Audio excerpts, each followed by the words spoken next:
입니다. 시작. 나는 너희에게 물로 세례를 베풀었거니와 그는 너희에게 성령으로 세례를 베푸시리라.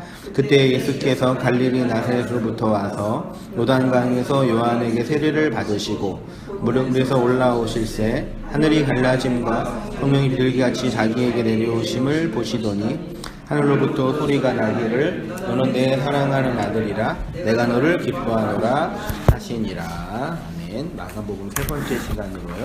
예수님의 세례, 성도의 세례, 성령의 인침이라는 제목으로요. 우리 9절 다시 보시면 그때 예수께서 갈릴리 나사렛으로부터 와서 예수님 나자렛 출신이시죠? 와서 어디에서요? 다는 요단강에서 누구에게요? 요한에게 무엇을요? 세례를 받으셨죠. 받고 나니까 마가가 기록하기를 곧바로 물에서 올라오실새 세례 받고 침례 받으신 거죠. 올라오시니까 하늘이 갈라짐과 성령이 비둘기같이 자기에게 내려오심을 보시더니 하늘이 어떻게 갈라졌을까? 한번 생각해 봤어요? 구름이 갈라졌을까? 마태랑 누가는 하늘이 열리고라고 표현을 하거든요. 근데 마가는 하늘이 갈라졌다라고 표현하고 있어요. 성령이 비둘기 같이 자기에게 내려오심을 보시더니 11절에 하늘로부터 소리가 나기를 너는 내 사랑하는 아들이라 내가 너를 기뻐하노라 하시고 이제 12절에는 곧바로 이제 마귀에게 이끌려 마귀가 몰아서 이제 광야로 가시고 이제 그 광야에 흔히 말하는 40일 동안에 이제 시험, 금식하시면서 시험 받으시는 이제 내러티브가 이어지고 있고, 오늘은 이제 예수님의 세례에 대해, 지난주에는 세례 요한의 사역에 대해서, 오늘 예수님의 세례에 대해서 마가 기록한 내용들을 한번 같이 말씀 강론을 하면서 은혜를 나누도록 하겠습니다. 하나님의 사자 한번 읽어주시죠. 성경에서 하나님이 보내시는 사자는 말씀의 사자입니다. 아니 말씀 자체입니다. 그 사자는 곧 가나안 정복 전쟁의 장수로 예언되었고 이후 모든 사자는 이와 같은 일을 합니다. 하나님은 구약의 마지막 사자로 세례 요한을 보내셨고 그로 말미암아 예수의 지상 사역이 시작된 것입니다. 그래서 요한은 회개의 세례를 전하며 하나님의 나라 즉 그리스도의 오심을 예언하였던 것입니다. 이어서 읽으시죠. 요한의 물세례 그가 선포한 회개의 세례는 곧 물세례로서 진리의 물에 익사당하여 옛사람 땅에 호흡을 하는 옛사람의 죽음을 선언하는 회개의 세례였습니다. 죄사함을 받게 하는 회개의 세례는 죄의 용서 안으로 들이키게 하는 침례입니다. 다시 말해 죄의 용서는 단순히 사법적 차원 정도가 아니라 진리의 물에 익사당하여 죽는 것을 의미합니다. 이렇게 물에 익사당하여 죽는 그림을 노아의 홍수 사건과 이스라엘의 홍해 노아 사건을 통해 보여주신 것입니다. 태움의 깊음 속에서 터져나오는 진리의 물이 하나님을 대적하는 인간의 악한 본성을 익사시켜 방주 안에서 여덟로 살아나게 한 것입니다. 이것이 세례 요한의 물세례가 담고 있는 의미입니다. 이렇게 마가는 요한의 물세례를 설명한 후 곧바로 세례 받으시는 예수님에 대해서 증언합니다. 네, 9절에부터 아까 읽었던 것처럼요. 그때 예수께서 갈릴리 나사렛으로부터 와서 요단강에서 요한에게 세례를 받으시고 물에서 올라오실새 곧 물에서 올라오실새 하늘이 갈라짐과 성령이 비둘기같이 자기에게 내려오심을 보시더니 하늘로부터 소리가 나기를 너는 내 사랑하는 아들이라 내가 너를 기뻐하노라고 이제 기록하고 있죠. 요단강에서 세례 받았잖아요. 흔히 이제 요단강 하면 있는 메타포가 뭐죠? 요단강 건너가면 다 그냥 무신론자들도 심지어 다른 이교도들도 요단강은 죽음의 강이라는 거 왜 참 희한해 그런 거 보면요. 요단강 건너갈래 뭐 이런 얘기도 농담처럼 하는데 요단강 건너갈 뻔했다 이렇게 얘기하는데 요단강에서 이제 예수님 당대 그림 아시죠? 맨 위에 이제 갈릴리 호수, 갈릴리 바다라고 할 정도로 큰 호수가 있고 맨 아래 이제 사이에 죽음의 바다가 있고 그 연결하는 게 이제 요단강이죠. 여호수아 정복 전쟁 때 요단강 건너서 바로 이제 동쪽에 여리고 아이성을 치고 이제 북쪽과 남쪽으로 들어가면서 이제 정복 전쟁을 하는 그 이제 입구죠. 되게 상징하는 바가 큰 거죠. 그 요단강에서 그 사자로서의 세례 요한, 그 말씀의 사자가 정복 전쟁을 실행하는 그 말씀의 사자가 말씀 자체이신 예수를 이제 침례하는 그 장면이 나오는데, 요단강을 사전을 찾아보니까 좀 재미있는 메타포가 있더라고요. 그 헬라어로는 이오르다네스로 되어 있네요. 이오르다네스, 이오르다네스이고요. 여기 히브리어로는 야르덴이래요. 야르덴, 요단, 요르단 뭐 이렇게 되어 있는데, 이게 이제 그 야르덴이 두 가지 명사가 있는데, 고유 명사로 사용될 때는 그냥 요단강, 그 요단강이고요. 일반 명사로 사용될 때는 하강자가 좀 뜻이 우리나라 말로 이상하죠. 영어로 뭐 디센더라고 하는 내려오는 자, 내려오는 자. 그래서 이게 동사로 하면은 내려가다, 하강하다. 그게 요단. 그렇죠. 갈릴리 북쪽에서 아래로 내려오는 강이니까. 그래서 이제 요단이라는 개념 자체가 이제 내려오다라는 동사이고 명사인데, 그게 일반 그 고유 명사가 돼서 내려옴의 강, 뭐 그런 개념이 아마 있지 않을까라는 생각이 들더라고요. 근데 아르덴이 동사형이 되면 야라드가 되는, 이 야라드가요 내려오다예요. 네. 성경에서 이제 내려온다는 게 되게 큰 의미가 있죠. 올라가고 내려가는 얘기. 자, 선악과 먹은 인간의 본성은 위로 올라가려는 것이죠. 왜냐하면 거기에 하나님의 자리로 유격적 인간의 욕망의 총화인 신의 자리, 다스리고 통제하는 자리. 그러니까 모든 인간은 올라가려는 욕망이 있죠. 그렇죠. 못 올라가서 그러는 거지 욕망 자체는 올라가죠. 네. 그래서 뭐 기생충, 지난주도 얘기했던 기생충도 결국은 올라가려는 인간의 욕망이 이제 충돌하는 그 우리의 그 단순히 이제 거기에서는 이제 그 자본과 이제 소득에 관한 이야기로만, 계층에 관한 이야기로만 했는데, 그건 투영되는 작은 부분이고, 결국 인간이 올라가고자 하는 그 최고 오름의 자리는 결국 어디겠어요? 어디까지 올라가고 싶어 한 거예요? 하나님의, 이 목사님, 저는 하나님의 자리까지 필요 없어요. 그냥 적당히 올라가면 돼요. 그렇게 말씀할 수 있으시지만, 그러니까 그 욕망을 다 이렇게 분석해 보면은, 그냥 그 하나님의 자리, 왜 거기에 올라가고 싶냐면, 거기에 올라가면 뭐가 가능하기 때문에, 그러니까 제가 말씀 나눴던 거 같는데, 인간의 그 욕망, 그리고 그 욕망 중에 가장 큰 쾌락, 예, 인간이 갖고 싶고 욕망하는 가장 큰 그 욕망의 본질은 결국 어떤 욕망이에요? 그렇죠. 인간이 가장 기쁠 때는 뭐 할 때예요? 통제하는 거. 그러니까 그 통제하는 행위 자체도 중요하지만, 내가 이 환경, 시간과 공간에는 이 환경 속에서 무엇을 통제하는 것이 가장 큰 기쁨이죠. 그래서 인간이 통제하는 그 자리에 올라가는 걸 이제 권력을 취한다라고 하고, 이 권력도 중독이 된다는 거 아세요? 저는 아직 그 권력에 중독되는 경험을 못 해가지고 실제로 경험한 적은 없는데, 여러 가지 이제 책이나 우리의 경험사를 들어가 보면은 권력욕이 왜 좋은 거냐, 왜 못 버리냐면, 중독이냐면, 무엇인가 통제할 때 우리의 실제로 우리의 그 어떤 이 쾌락 지수가 엄청 올라간대요.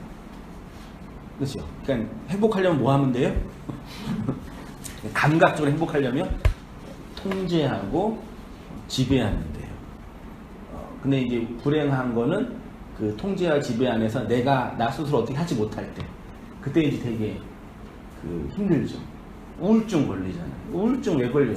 내가 통제하지 못하는 상황에서 계속 얽매였을 때. 어떤 부분도 거기에 적응하면서 잘 살기도 하시지만, 기본적으로 인간의 기본적인 메커니즘이죠. 그래서 결국 인간은 올라가려는 자들이에요. 그게 이제 욕망의 내용이고, 그 올라가려는 그것에 총하는 하나님의 자리이죠. 하나님 데려가는 자리 거기죠. 모든 인간은 이렇게 위로 올라가려는 욕망이 가득한데 하나님은 성경을 통해서 뭐 하시는 분으로요? 내려오시는 분으로 설명되셨죠. 그게 뭐 인카네이션, 성육신. 하나님은 내려오시는 분이에요. 인간이 하나님께 올라가려고 하는 게 아니에요. 그거는 하나님을 섬기는, 하나님으로 섬기는 그 정도 섬기는 종교고, 복음은 하나님이 뭐 하신다고요? 내려오시는 거예요. 내려오신 사건이에요. 우리에게로 오신 사건이에요. 그게 야르덴이라는 단어, 요단강, 그 강이 갖고 있는 메타포였을 것 같아요. 원래 그 내용에서는요. 성육신이 바로 그러한 것이죠. 야르덴이라는 요단강의 이름 안에는 이미 하나님의 성육신의 그 힌트된 것입니다. 성경에서 야르덴의 동사형이에요. 야라드는 이렇게 내려온다, 내려가다로 사용이 됐는데, 특히 이제 누가 내려오시는 거예요? 하나님이 내려오시고, 그걸 이제 흔히 한자로 이제 강림이라는 단어로 표현을 했죠. 창세기 11장 5절, 여호와께서 인생들의 쌓은 성과 대를 보시려고 강림하셨다. 예비하여 제3일을 기다리게 하라. 이는 제3일에 나 여호와가 온 백성의 목전에서 시내산에 강림할 거다. 대하는 솔로몬이 기도를 마침에 불이 하늘에서부터 내려오매 그 번제물과 제물들을 사르고 여호와의 영광이 그 전에 가득하니. 미가서 여호와께서 그 처소에서 나오시고 강림하사 땅의 높은 곳을 밟으실 것이라. 그러니까 이거는 야르덴 요르단은 이렇게 내려오는 어떤 그 하나님의 그 구속사를 담고 있는 강이라는 얘기죠. 그렇죠? 이어서 예수를 함몰드는 성도의 내포적 주 한번 감상해 보시죠. 그 하나님의 강림과 인재를 상징하는 요단강에서 하나님이신 예수가 물에 익사당하여 죽으신 것입니다. 그런 의미에서 예수의 세례는 예수의 죽음을 상징하고 그 죽음 결국 예수가 함몰되어 그와 함께 죽는 성도의 죽음을 그대로 내포하는 죽음입니다.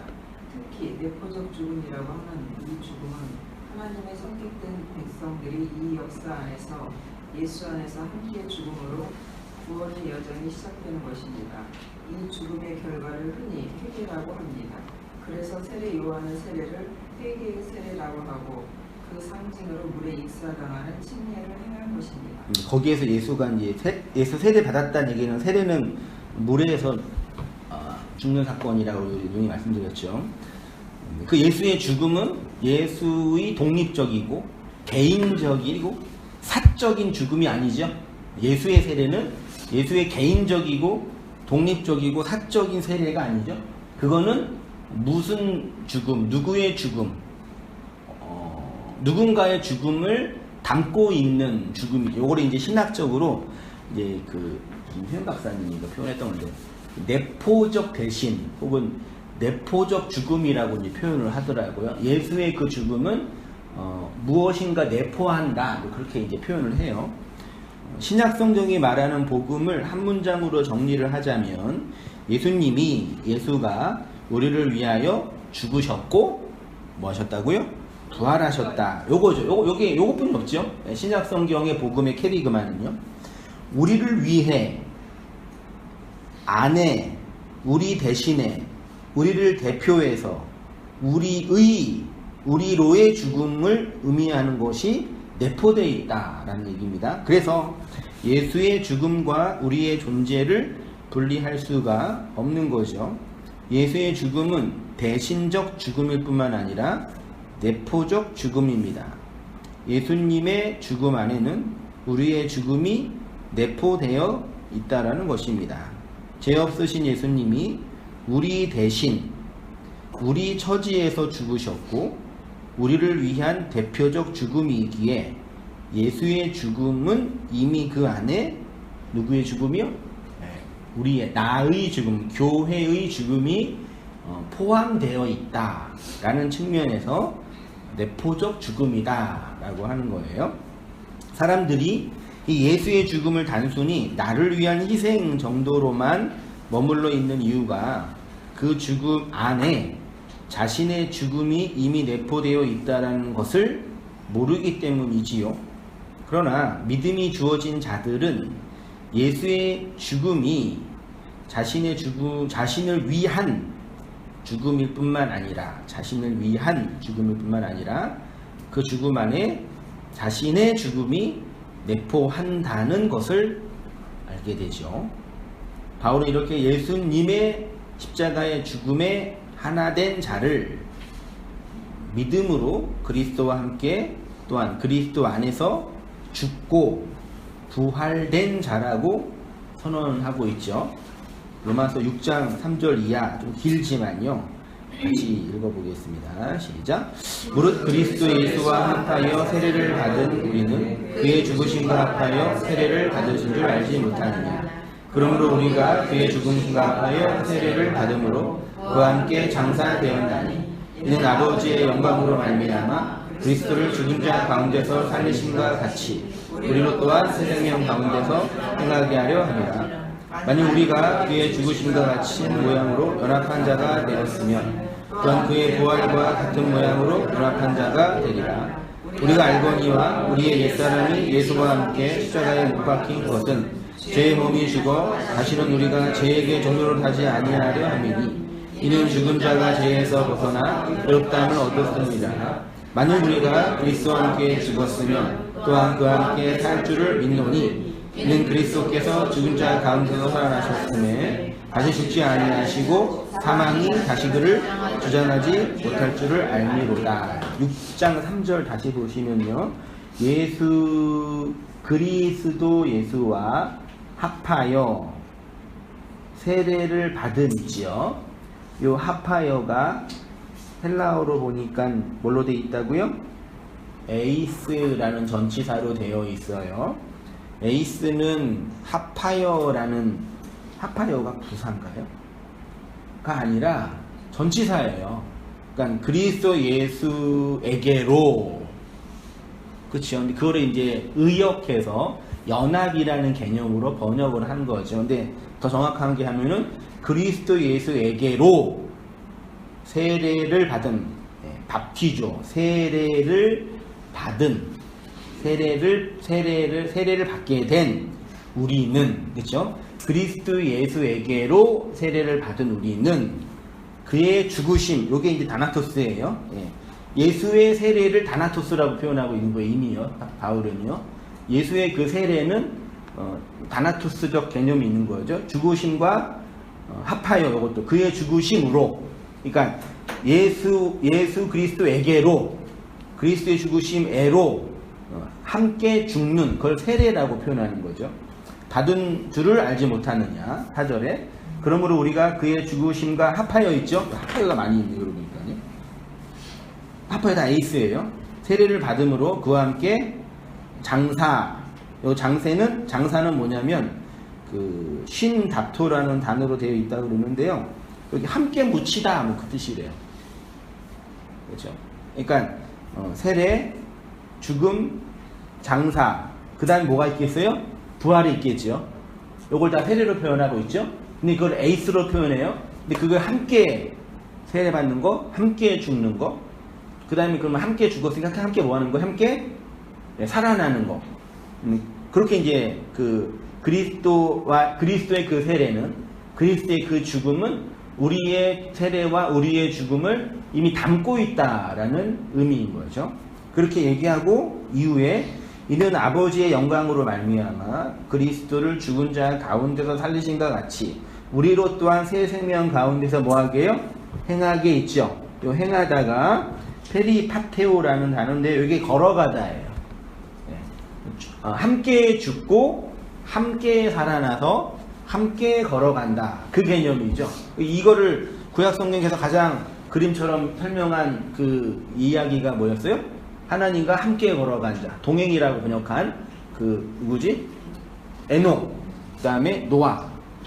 그 개념인 거죠. 함께 죽고 함께 살아나서 함께 걸어가는 거. 그걸 이제 우리가 흔히 그 기독론적인 신학 용어로 그리스도와 연합된다라고 표현하는 거죠.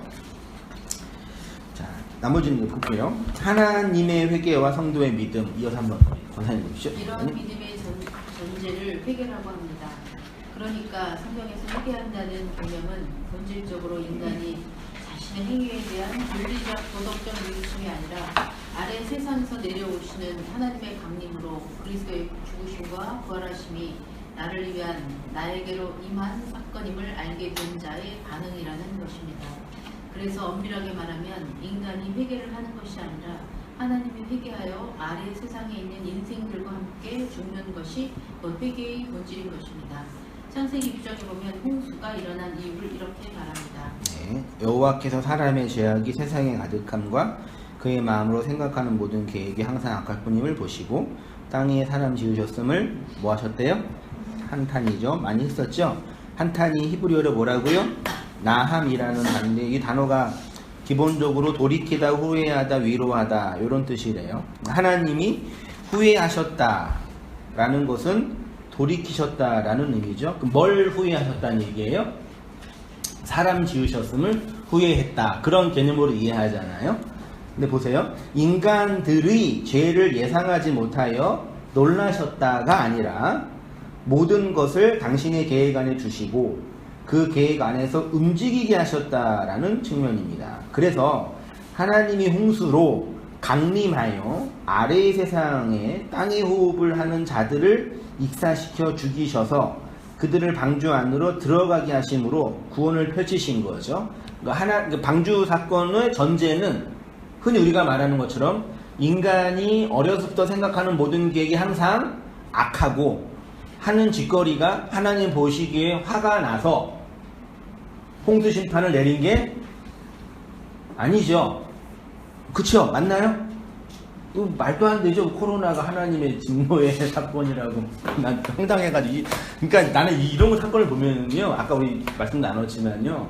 어떤 우리 안에 불행한 일, 슬픈 일이 발생하잖아요. 근데 우리는 그 슬프고 불행하고 아픈 일 자체라는 팩트보다 그것을 해석하고 그것을 나름대로 이용해 먹는 인생 군상들의 그 이전 투구가 더 무서워요. 그래서 이번에 코로나처럼 한 5년 전인가 몇 년 전에 전염병, 그러니까 전염병과 관련된 영화들이 많이 있었거든요. 그 전염병 영화에서 되게 작가들은 놀라운 것 같아요. 전염병 영화에서 사람들을 공포로 만드는 거는 그 병원균 자체가 아니라 그 병원균을 이용해 먹는 인간들의 그 욕망이잖아요. 그러니까 지금 일본에서 마스크 한 상자에 45만 원이라고 그러더라고요. 45만 원이요? 그러니까 한 예를 들어서 이거 자체를 이제 자기의 어떤 그 무엇으로 이용해 먹는 자들의 그게 더 공포스러워요, 저는. 그러니까 뉴스를 보면서도 계속 어떤 느낌, 그러니까 생각해보세요. 이번 이런 이 코로나 사건 때문에 누가 가장 돈 많이 벌겠어요? 생각해보세요. 마스크 회사는 돈 많이 못 벌어요. 그분들은 단가를 많이 못 올려가지고. 누가 돈 많이 벌겠어요? 우리가 맨날 집에 있어서 뭐 해요, 요즘에요? 밖에 안 나가. 집에서 뭐 해요? 뉴스 보잖아요. 뉴스를 많이 소비하잖아요. 그럼 누가 돈 벌어요? 언론사가 돈 벌잖아요. 그 언론사 주식이 올라가지 않았을까? 주식에 관심이 없어가지고. 뻔해요. 그러니까 되게 무서운 거예요. 그러니까 사실 자체보다 인간의 공포와 두려움보다 이것들을 둘러싼 인간의 그 기저에 있었던 그 욕망과 악이 폭로되는 거죠. 그러니까 그래서 어떤 목사가 진짜 설교에서 이 코로나가 발생한 이유는 중국이 교회를 이제 핍박해가지고 발생했다. 말도 안 되는. 난 그 부분 무서워 죽겠어요. 근데 그게 또 이제 어떤 기독교인들은 다 이렇게 받아들이면서 하나님의 진노다, 심판이다, 그 두려움을 갖고. 저는 코로나보다 솔직히 사는 게 더 무서워요. 아니, 코로나보다 사는 게 더 무섭지 않아요? 네, 살아가는 게. 이해 안 되시나? 그러니까 그 하나님이 인생들을 보면서 하는 것이 마음에 안 들어가지고 심판했다, 진노했다가 아니라 이미 하나님의 의도와 계획은 내포되어 있었다라는 거죠. 홍수 심판. 그러니까 이 나함이라는 단어가 그냥 한탄이 아니라 하나님의 마음이 회개된 거죠. 됐죠? 하나님이 회개하셨으니까 뭐 하시는 거예요? 인간 세상으로 오시는 거죠. 맞죠? 이해되시죠? 그 대표적인 이야기가 누가복음 15장에 있는 탕자 이야기예요. 한번 우리 장로님 보시죠. 아버지의 돌이킴, 누가복음 15장의 탕자의 비유도 똑같은 말씀입니다. 아버지가 둘째 아들이 자신의 재산을 가지고 이방 땅으로 가게 될 때 그 아들이 어떻게 될지 모르지 않았습니다. 아버지는 그가 자신이 준 재산을 다 탕진하고 돼지우리 안에 들어갈 것을 아셨습니다. 그런데 그 아들을 보냈습니다. 그리고 아들이 아버지에게로 찾아왔습니다. 우리는 흔히 이 사건을 보면서 아들이 회개하고 아버지에게로 돌아갔다고 하는데 사실 조금 더 깊이 생각하면 이 모든 것이 아버지의 계획이었습니다. 다시 말해 아버지가 아들에게로 찾아간 것입니다. 그것을 하나님의 회개, 나음이라고 하고 그 나음을 위로라고도 번역하는 것입니다. 그러니까 하나님이 우리 인생을 향하여 돌이키지 않고서는 어느 누구도 구원의 은총을 시어받을 수 없는 것입니다. 전 누가복음 15장은 정말 복음의 에키스라고 저는 생각해요. 정말 읽을 때마다 새롭고 깊고, 우리는 누가복음 15장을 완전히 오해하면서 자의적으로 읽죠. 아빠가 몰랐겠어요? 아빠만 알죠. 육체의 아빠도 아들 하는 거 보면 다 보이는데 알면서 속아주잖아요. 근데 하늘 아버지가 우리의 그 행위를 모르시겠어요? 그 의도는 뭐냐면 네가 다 해 그거. 그러면 너 욕망이 뭔지 드러날 거야. 내가 그걸 통해 너한테 구원을 설명해 줄게. 그거잖아요. 그러니까 인간 안에 있는 그 죄로, 욕망으로 말미암는 죄, 혹은 죄로 말미암는 욕망의 내용을 이런 인생의 역사를 통해서 다 펼쳐서 보이시는 거죠. 근데 하나님은 이미 그걸 다 뭐하고 계셔요? 알고 계시고 완성하셨어요. 그러니까 우리의 시간으로 볼 때는 그냥 시 공간 안에 펼쳐진 순간 분초의 과정일 뿐인데 하나님의 관점에서 이미 다 보이는 거죠. 근데 회개는 뭐냐면 그 완벽하게 알고 있는 하나님이 그 순간순간 분이 못 보는 인생들 안으로 오시는 거라니까요. 그걸 인생이 그 하나님의 그 역사와 일하심들을 발견할 때 그걸 회개한다라고 표현하는 거죠. 단순히 나의 인간적인 어떤 몇몇 실수나 이런 게 아니라 그런 자에게 하나님의 진정한 위로가 임하는 거죠. 네. 자, 은혜를 입은 자의 고백. 인간의 구원은 하나님의 작정과 예정, 선택과 유기 안에 이미 내포되어 있습니다. 작정은 모든 피조물이고요. 예정은 무슨 피조물이에요? 도덕적 피조물이라고 그래요. 그러니까 도덕적 피조물은 하나님의 백성이죠. 또 이걸 또 엄밀하게 말하면 하나님 입장에서의 도덕적 피조물은 누구뿐이 없어요?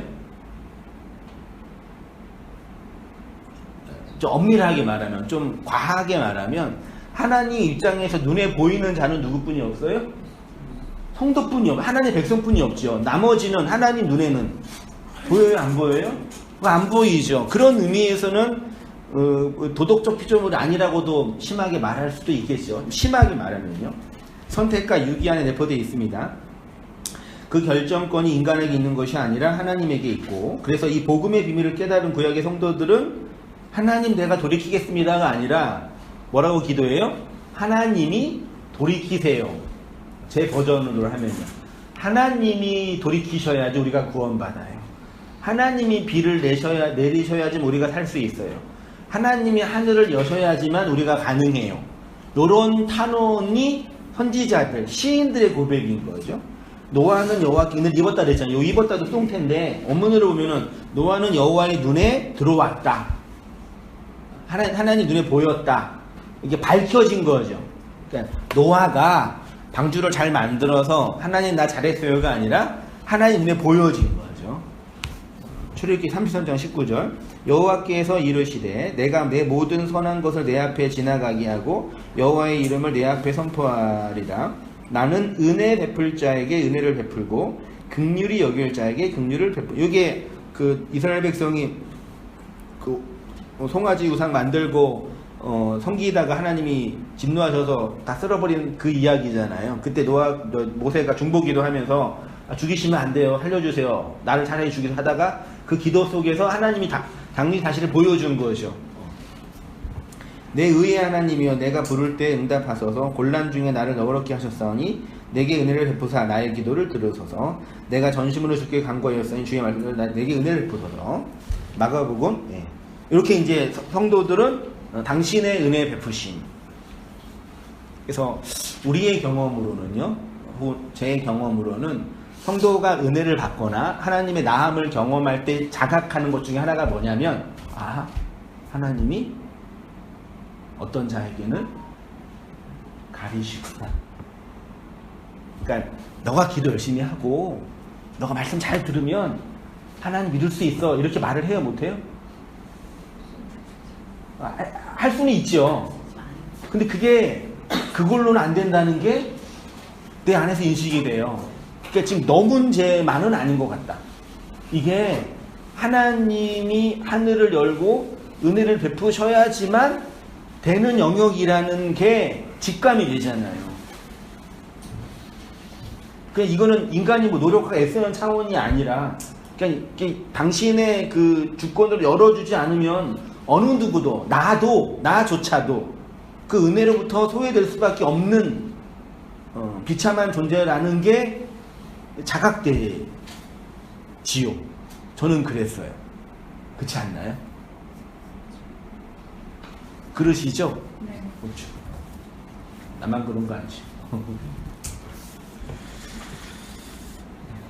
이렇게 이제 세례를 받으시니까 10절에 물에서 올라오실새 하늘이 갈라짐과 성령이 비둘기같이 자기 내려오심을 보시더니 있다고 합니다. 물에서 올라오시니 하늘이 갈라짐 하고 선단해 주시죠. 이렇게 요한에게 세례를 받으시고 물에서 올라오셨습니다. 물에서로 번역된 아픔은 물 안에서부터 시작되어 나온 상태, 즉 물 안에 완전히 잠겨 나온 상태를 표현합니다.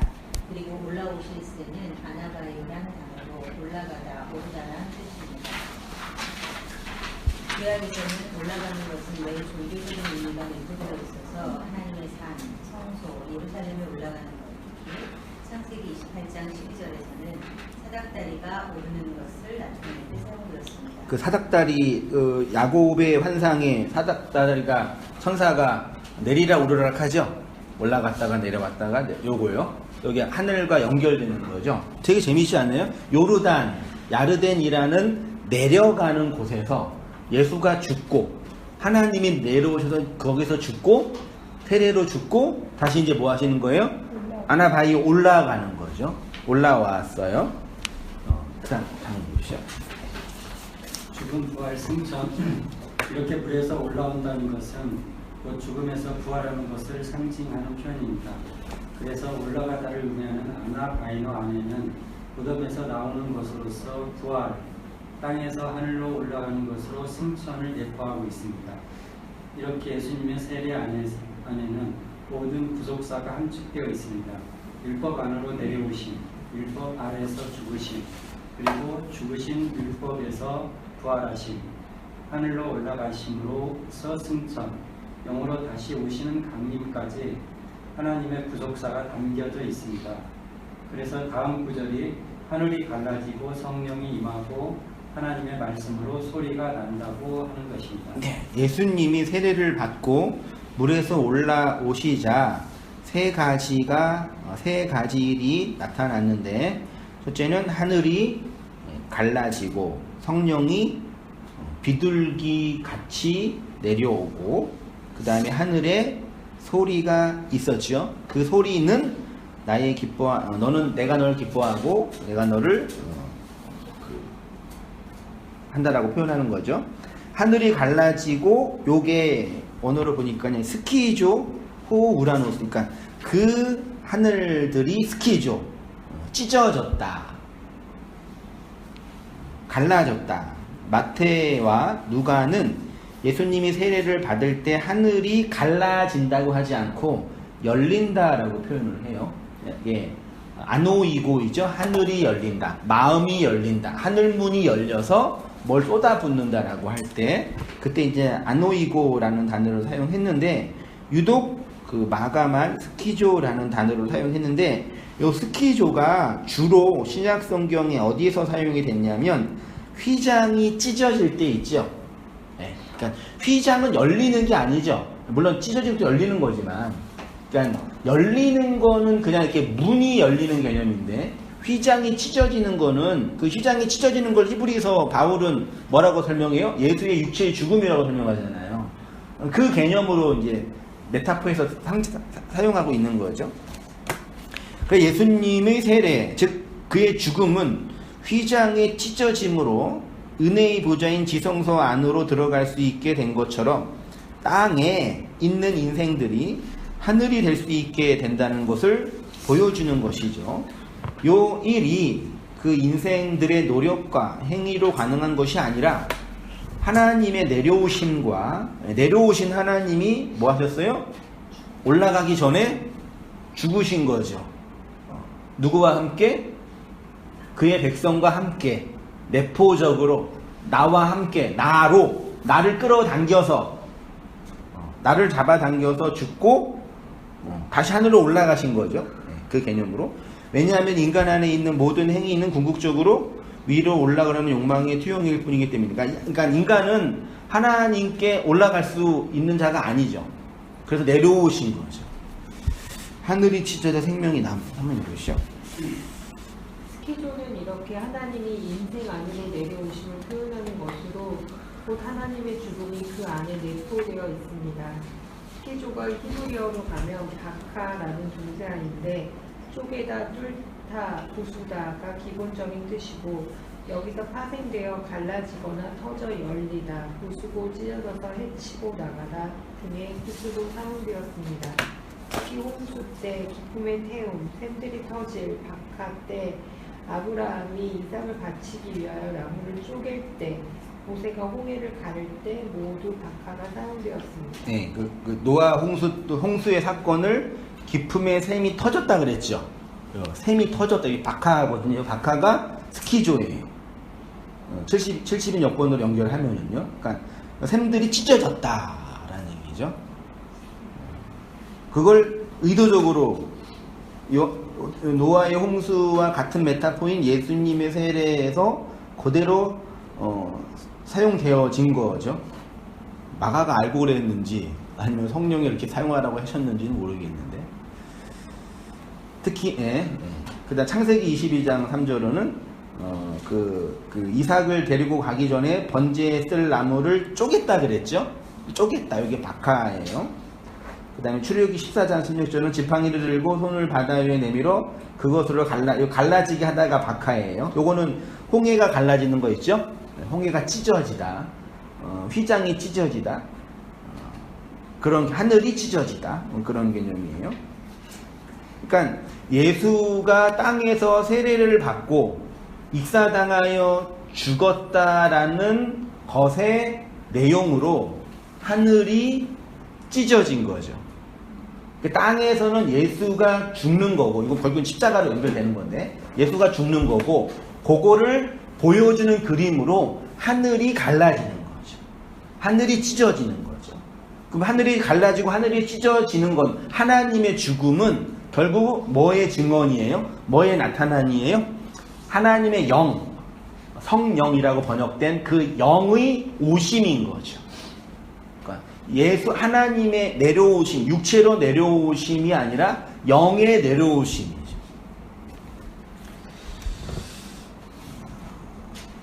그 얘기입니다. 하늘이 찢어져 물이 터져 나오고 나무를 쪼개어 번제를 준비하고 5페이지입니다.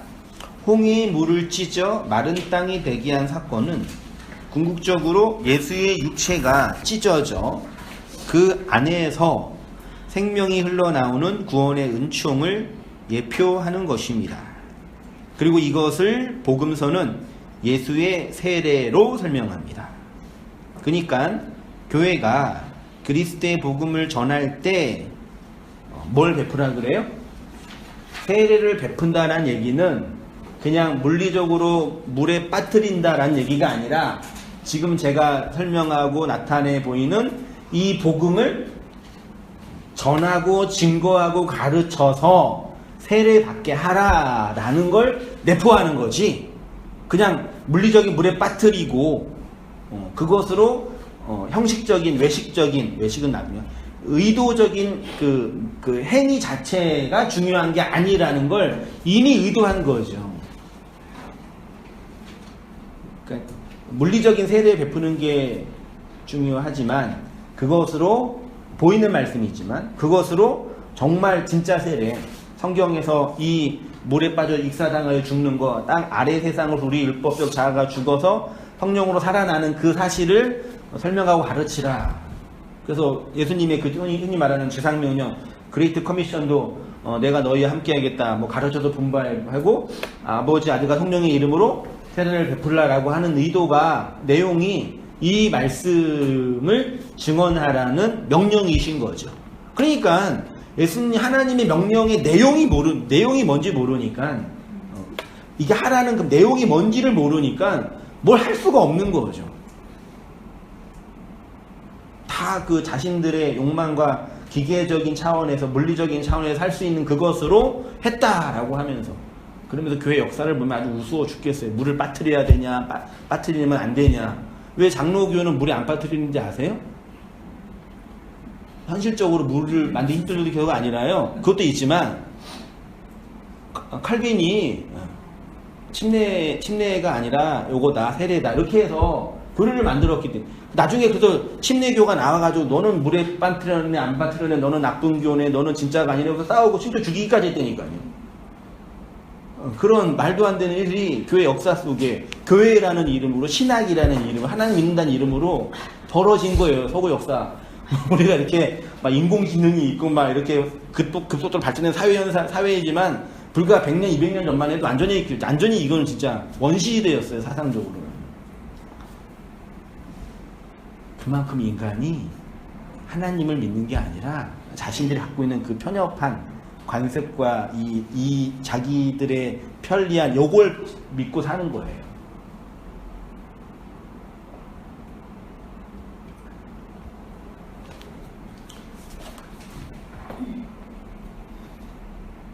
세상이 참 무섭죠. 저도 나도 무섭지만 옛날에는 귀신이 무서웠는데 크고 나니까 사람이 제일 무섭고 진짜예요. 옛날에는 꿈이 없는 게 무서웠지만 지금 돈 없는 게 무섭고 너무 믿음이 없나요? 옛날에는 병영군이 무서웠는데 그거 가지고 장사하는 사람들이 무서워요. 요즘에 귀신명은 다 귀신이 의인화되는 거 아시죠? 너무 귀신이 예뻐요 요즘에는.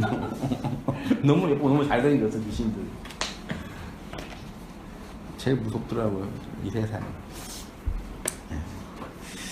마지막 11절에 이제 하늘로부터 소리가 나기를 너는 내 사랑하는 아들이라 내가 너를 기뻐하노라. 우리 권사님 보여주시죠. 성령이 비둘기같이 내려오시니 이렇게 하늘이 찢어지니까 성령이 비둘기같이 내려오심을 보시고 하늘에서 소리가 내 사랑하는 아들이라 내가 너를 기뻐하노라입니다.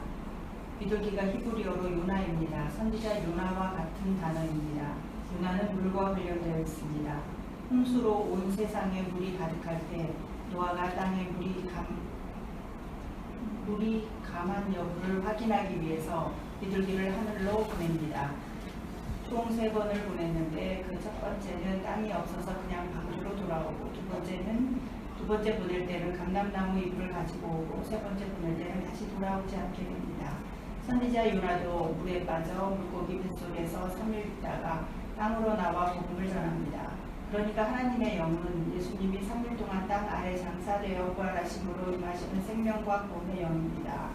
하나님은 그 영을 세상으로 보내어 하나님의 나라를 증언하게 하십니다. 밖에 있는 말씀이 내 안에서 열매 내게 하시는 하나님이 바로 영입니다. 그 하나님을 믿는 영의 말씀이라고 합니다. 네, 그래서 제가 성령이라고 번역하지 않고 굳이 영이라고. 그러니까 원래 구약적 배경에서의 신약의 영은 그 루아우 푸뉴마로스의 영이지 성이라는 하기오스가 붙으면 이게 성을 이제 그 금욕과 관련된 되게 그 종교적인 색채가 가미된 번역이거든요. 좋은 단어처럼 보이는 영 자체가 깨끗한 거죠, 사실은.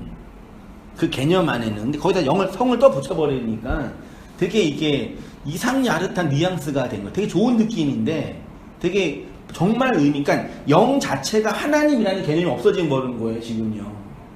그래서 심지어 이제 부흥사들이 와가지고 뭘 준대요, 자기네가. 성령 받아라, 성령 받아라면서. 영을 누가 준대요? 자신들이 준대요. 신약에 있는 뭐 사도들이 줬다는 그 개념처럼요. 신약에서 성령을 준 사람은 누구뿐이 없어요? 사도뿐이 없어요. 성경에 능통한 누구지? 아볼로인가? 네, 아볼로 성 줬어요, 안 줬어요? 영을 못 줬어요. 사도들, 하나님이 택한 그 선택받은 그 사도들만 줬어요. 그러니까 하나님이 주셨다는 뜻이에요. 하나님만 주시는 개념이죠. 근데 그거를 영의 개념으로 안 하고 성령이라는 개념을 붙여버려가지고 깨끗한 영, 정결하게 하는 영, 뭐 이런 개념으로 이해했던 거죠. 오해하게 만든 거죠. 그 영 자체가 예수는 말이라고도 하고, 그 생명이라고도 했으니까, 그 흔히 신학에서 성부, 성자, 성령이잖아요. 부, 자, 영이거든요, 사실은요. 성이라는 개념이 아니라. 아버지, 아들, 영. 요걸 삼위일체라고 이해하는데 성부, 성자, 성령을 붙여놔가지고 이상한 기독교적인 이게 뉘앙스가 조금 이렇게 퇴색된 거죠. 그러니까 제가 말하고 싶은 거는 그 영은 결국은 뭐예요? 말씀이잖아요. 그러니까 그 영을 증거한다, 영을 전한다는 얘기는 말씀을 증거한다. 말씀을 나타낸다는 얘기. 그거는 곧 하나님을 증거한다는 뜻이죠. 그게 하나님의 증거지, 그냥 뭐 대언자, 뭐 주의 종이 돼서 목사의 그 말이 하나님의 말이다, 이런 개념 자체는 말도 안 되는 이교적인 종교 습관이죠. 제가 왜 이렇게 신천지가 부흥을 할까 좀 궁금하거든요. 근데 뭐 되게 만들어줘요? 하나님 되게 만들어줘요. 이게 올라가서 이제 거기 보혜사 영, 그 입맞은 자가 이제 입만이라고 하니까 죽지도 않는다 그러더라고요, 그 사람이. 올라가니까 거기를 향해 가게 하는 거죠. 거기를 일심 이렇게 향하게 하는 거예요. 이렇게. 그러니까 피라미드잖아요, 정확하게. 그게 부흥하는, 부흥을 또 이렇게 왜곡하죠. 성장하는 강력한 조직체죠. 그 욕망을 자극하게 하는 거니까.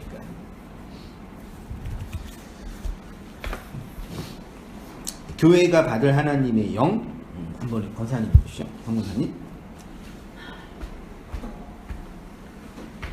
이는 예수의 죽음 안에 내포적 연합으로 함께 죽은 교회가 받을 영을 예표하는 것뿐만이 아니라 그 교회를 통해 나타날 하나님의 영, 즉 진리의 말씀을 상징하는 것입니다. 하나님의 영이 그의 교회를 통하여 땅끝까지 하나님의 나라를 증언함으로 니느웨로 상징되는 이방인이 회개하여 하나님께로 돌아오는 하나님 나라의 영광을 요나로 말씀하시는 것입니다. 네, 너는 내 사랑하는 아들이라 내가 너를 기뻐하노라. 흔히 이 중에 인침이라고 하는데 성령의 사역 중에 하나가 인침의 사역이죠. 그래서 우리가 그 영을 받지 않으면 어떻게 돼요? 어디에 떨어져요? 하나님이 주신 그 영을 받지 못하면 어디에 떨어져요? 네, 지옥, 불못에 떨어지죠. 구약에서 그 영을 받아가지고 살아난 사람이 누구예요? 산 사람이? 제가 예를 들었죠?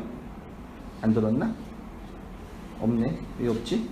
영을 받아 살아난 사람이 창세기 38장에 다말 8장인가? 8장 갑자기 기억이 안 나는데요? 확인해 보세요. 앞에는 누구 이야기 나와요? 야곱 이야기 나오죠? 뒤에는요? 근데 다말이 나오면 안 되잖아요. 문맥상. 이게 치밀한 성경이라는 문서가 왜 갑자기 튀어나와요? 그러니까 야곱, 성부, 성자, 성령 그 하나님의 사역의 완성으로서 요셉이 있는데 그 요셉이 하나님의 영 받은 자라는 걸 그림처럼 보여주는 게 유다 다말 사건이에요.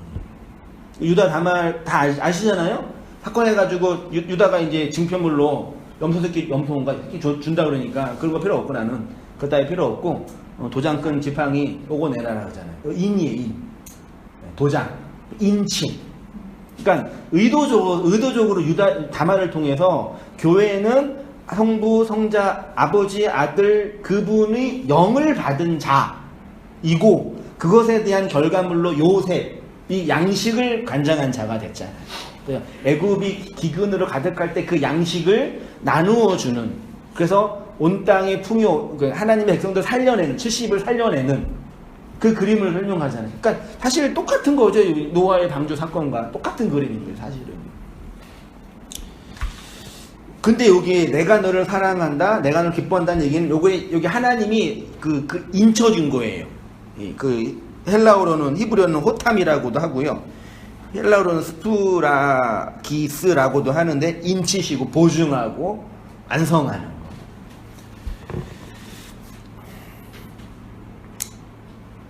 그 앞에서 행할 일, 즉 예수 그리스도의 구속 사역을 하나님이 기뻐하는 일이라고 선언하시는 거죠. 이러한 이중의 인침은 예수와 함께 세례받은 교회에게도 동일하게 선언되는 하나님의 인침입니다. 세례는 진리의 물로 익사당하여 죽음을 의미할 뿐만 아니라 당하는 죽음을 의미할 뿐만 아니라 방주로 부활하여 살아난 자 안에 열려진 하늘의 은총을 또한 의미합니다. 하늘이 열리고 하나님의 말씀이 임하였던 것처럼 예수님의 입이 열려 하늘의 말씀이 산에서 선포되어 구약의 10계명을 마지막 하나의 사랑으로 강론한 것이고 그 강론은 결국 예수의 십자가 안에서 그리스도와 함께 죽고 부활한 교회의 내적 생명으로 완성된 것입니다. 그래서 성령 받은 교회를 뭐라 그런다고요? 성령의 열매, 성령의 아홉 가지, 8가지였네. 열매를 내는 자가 아니라 단수예요 다. 네가 성령의 열매다. 그 열매, 열매 씨를 뿌리고 거두어서 열매를 얻어서 거두어서 곡간에 저장하는 게 1년 농사잖아요.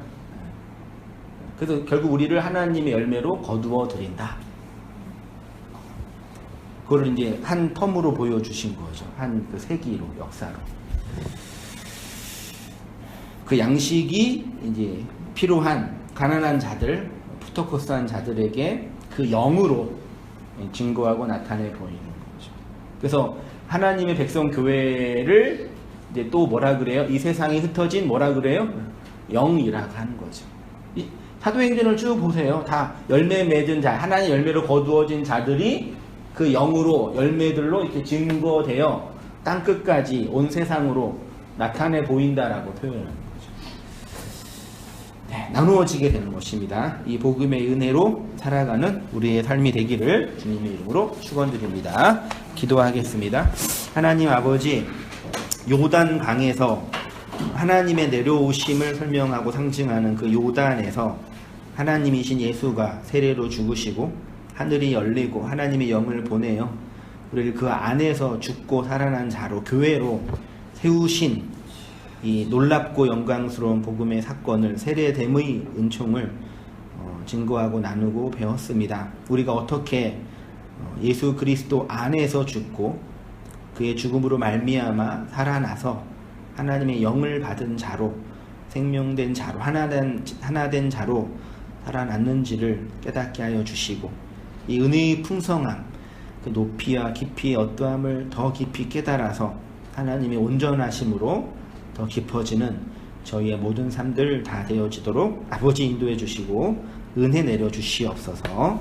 이제는 우리 주 예수 그리스도의 은혜와 하나님 아버지의 크신 사랑과 성령의 교통하심이 우리 사랑하는 모든 성도님들의 삶 속에 지금부터 영원까지 함께 있을지어다. 아멘. 감사합니다.